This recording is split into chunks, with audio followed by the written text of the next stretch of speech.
কবিগুরু রবীন্দ্রনাথ ঠাকুরের জীবন স্মৃতির পরবর্তী অংশ।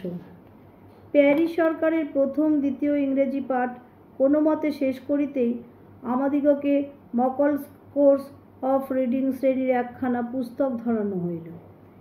একে সন্ধ্যাবেলায় শরীর ক্লান্ত এবং মন অন্তঃপুরের দিকে, তাহার পরে সেই বইখানার মলাট কালো এবং মোটা, তাহার ভাষা শক্ত এবং তাহার বিষয়গুলির মধ্যে নিশ্চয়ই দয়ামায়া কিছুই ছিল না, কেননা শিশুদের প্রতি সেকালে মাতা সরস্বতীর মাতৃভাবের কোনো লক্ষণ দেখি নাই।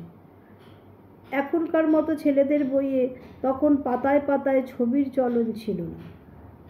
প্রত্যেক পাঠ্য বিষয়ের দেউড়িতেই থাকে থাকে সারবাঁধা, সিলেবল ফাঁক করা, বানানগুলো অ্যাকসেন্ট চিহ্নের তীক্ষ্ণ সঙ্গীন উঁচাইয়া শিশুপাল বধের জন্য কাওয়াজ করিতে থাকিত। ইংরেজি ভাষায় এই পাষাণ দুর্গে মাথা ঠুকিয়া আমরা কিছুতেই কিছু করিয়া উঠিতে পারিতাম না। মাস্টার মহাশয় তাহার অপর একটি কোন সুবোধ ছাত্রের দৃষ্টান্ত উল্লেখ করিয়া আমাদের প্রত্যহ ধিক্কার দিতেন। এরূপ তুলনামূলক সমালোচনায় সেই ছেলেটির প্রতি আমাদের প্রীতি সঞ্চার হইত না, লজ্জাও পাইতাম, অথচ সেই কালো বইটার অন্ধকার অটল থাকিত। প্রকৃতিদেবী জীবের প্রতি দয়া করিয়া দুর্বোধ পদার্থমাত্রের মধ্যে নিত্যাকর্ষণের মোহমন্ত্রটি পড়িয়া রাখিয়াছেন। আমরা যেমনই পড়া শুরু করিতাম অমনি মাথা ঢুলিয়া পড়িত। চোখে জলসেক করিয়া বারান্দায় দৌড় করাইয়া কোনো স্থায়ী ফল হইত না।